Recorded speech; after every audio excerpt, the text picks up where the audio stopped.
PJ Sekdakap Lampung Tengah, Kusumariadi mewakili Bupati Lampung Tengah, Musa Ahmad, membuka secara resmi workshop evaluasi pengelolaan keuangan dan pembangunan desa, serta sosialisasi masyarakat pembelajar anti korupsi (MPAK) tahun 2024, Senin 12 Agustus 2024, di Nuobalak Gunung Sugi, Lampung Tengah. Hadir dalam kegiatan tersebut, Asisten Ekonomi Pembangunan Rusmadi, anggota Komisi 11 DPR RI Junaidi Oli, Kepala Perwakilan BPKP Provinsi Lampung, Nandi Ulina Kartika Nasution, Analis Kebijakan Ahli Muda Badan Pengembangan dan Informasi Kementerian Desa Novitariani, Kepala KPPN Metro Wawam Hermawan, para camat, dan Kepala Kampung, serta dinas terkait. Kusumariadi menyambut anggota Komisi 11 DPR RI Junaidi Oli, beserta Kepala Badan Pengawas Keuangan dan Pembangunan Pusat di Bumi Beguai Jejamowawai, Kabupaten Lampung Tengah. Dirinya sangat antusias dan berterima kasih kepada Badan Pengawasan Keuangan dan Pembangunan BPKP karena telah memilih Lampung Tengah sebagai salah satu tempat dilaksanakannya workshop evaluasi pengelolaan keuangan dan pembangunan desa 2024. Perjuangan dari saya mengucapkan selamat datang kepada Bapak Insinyur Haji Zulkifli Auli beserta Kepala Badan Pengawas Keuangan dan Pembangunan di Bumi Beguai Jejamowawai, Kabupaten Lampung Tengah. Saya sangat antusias dan berterima kasih kepada Badan Pengawasan Keuangan dan Pembangunan karena telah memilih Lampung Tengah sebagai salah satu tempat dilaksanakannya workshop evaluasi pengelolaan keuangan dan pembangunan desa tahun 2024. Kita ketahui bersama bahwa korupsi dalam berbagai bentuknya sudah pasti membawa dampak buruk bagi siapapun, termasuk bagi pemerintah dan lembaga-lembaga publik lainnya yang akan berakibat pada rusaknya kepercayaan masyarakat serta menghambat pembangunan ekonomi dan sosial.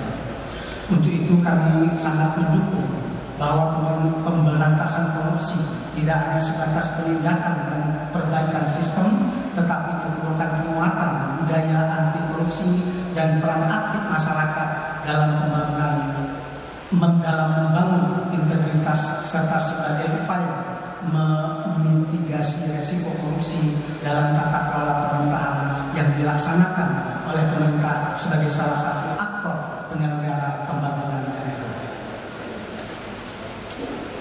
Pembangunan di kabupaten atau desa diharapkan menjadi solusi untuk mengatasi masalah ketimpangan pendapatan antara masyarakat di kampung dengan masyarakat di perkotaan. Karena dengan pembangunan yang dilakukan di kampung tentu akan berdampak pada meningkatnya nilai tambah dan kesejahteraan serta kualitas hidup masyarakat kampung. Saya menghimbau pada para kepala kampung di Kabupaten Lampung Tengah agar selalu berhati-hati dalam mengelola keuangan kampung yang dititipkan. Jangan pernah ragu dalam menggunakan dana kampung sepanjang dipergunakan secara benar dan sesuai aturan yang berlaku, disertai dengan niat yang tulus untuk melayani masyarakat. Akhirnya, saya berharap agar semua peserta workshop dapat menyerap materi dari para narasumber dengan baik, sehingga kedepannya kita akan lebih mampu mengelola keuangan kampung dengan tertib, transparan, dan akuntabel. Selanjutnya, dengan mengucap Bismillahirrahmanirrahim, workshop evaluasi pengelolaan keuangan dan pembangunan desa dan sosialisasi masyarakat pembelajaran anti korupsi atau MPAK tahun 2024 di Kabupaten Lampung Tengah secara resmi saya nyatakan dimulai. Diketahui bersama bahwa korupsi dalam berbagai bentuknya sudah pasti membawa dampak buruk bagi siapapun, termasuk bagi pemerintah dan lembaga-lembaga publik lainnya, yang akan berakibat pada rusaknya kepercayaan masyarakat, serta menghambat pembangunan ekonomi dan sosial. Untuk itu, Pemkab Lampung Tengah sangat mendukung bahwa pemberantasan korupsi tidak hanya sebatas penindakan dan perbaikan sistem, tapi diperlukan penguatan budaya anti korupsi dan peran aktif masyarakat dalam membangun integritas, serta sebagai upaya memitigasi risiko korupsi dalam tata kelola pemerintahan yang dilaksanakan oleh pemerintah sebagai salah satu aktor penyelenggara pembangunan daerah. Pembangunan di kampung atau desa diharapkan menjadi solusi untuk mengatasi masalah ketimpangan pendapatan antara masyarakat di kampung dengan masyarakat di perkotaan. Karena dengan pembangunan yang dilakukan di kampung, tentu akan berdampak pada meningkatnya nilai tambah dan kesejahteraan, serta kualitas hidup masyarakat kampung.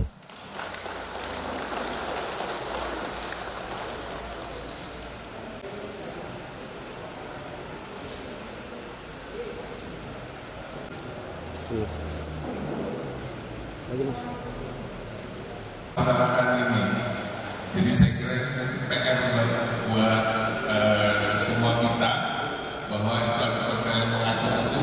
Esensinya adalah bahwa masyarakat kampung itu bersaudara.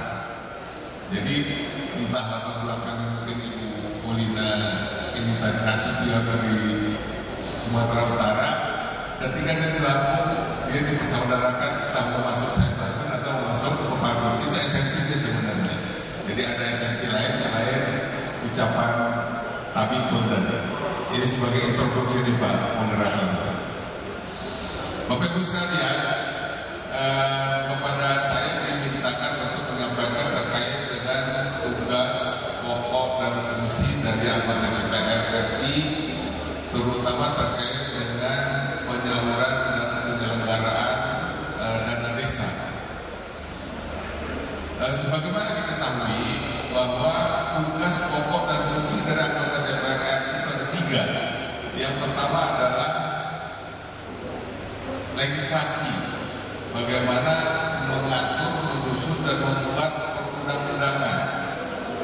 Yang kedua budgeting, menyusun anggaran. Yang ketiga controlling atau pengawasan. Nah, dari 3 fungsi ini yang terkait dengan dana desa cukup banyak signifikan dari tugas dari DPR ini.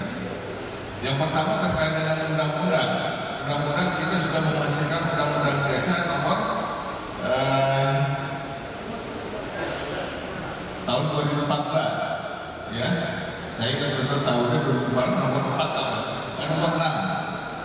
nomor 6 tahun 2014 itu undang-undang desa, dan kemarin baru saja juga direvisi undang-undang desa khususnya terkait dengan perpanjangan masa jabatan kepala desa. Jadi yang dari 6 tahun menjadi 8 tahun. Jadi saya ucapkan selamat. Ini adalah buah kerja dari DPR RI dengan menyerap aspirasi dari masyarakat, dari kepala-kepala desa se-Indonesia. Jadi alhamdulillah tanpa melalui perjuangan berat ditambah masa jabatannya 2 tahun. Senang nggak Pak? Bu? Tanpa perjuangan ditambah 2 tahun ya. Itu yang pertama produk legislasi. Jadi undang-undang desa sudah dilahirkan di tahun 2014, kemudian diperkuat lagi undang-undang 2024 yang baru saja disahkan, sehingga masa perpanjangan kepala desa menjadi 8 tahun dalam satu periodenya. Nah kemudian yang kedua dari segi budgeting, dari segi penganggaran, dari semenjak diundang-undangkannya tentang pemerintahan desa ini, maka sudah itu kita kawal, dan DPR RI selalu memperjuangkan untuk bagaimana anggaran itu terus bertambah. Kecuali kemarin ada beberapa penurunan karena terkait dengan COVID dan sebagainya, penyesuaian dan sebagainya, maka ada. Dan terakhir 2024 kita ada 69 triliun secara nasional untuk dana desa, dan 2 triliunnya sebagai insentif. Jadi total ada 71 triliun di 2024 ini. Oke, 1, 2. Ya. Oke. Selanjutnya kami persilakan kepada Ibu Nani untuk memberikan pelekat kepada Ibu Novita Riani SPI MSI, analis kebijakan ahli muda Badan Pengembangan dan Dewan, Bapak Haji Junaidi Mauli, dan tentunya dengan seluruh narasumber yang hadir pada kesempatan kali ini. Boleh tangan kanannya dikepalkan, pose berjaya. Kalau saya bilang lampu tengah. Tim Liputan Cakra TV.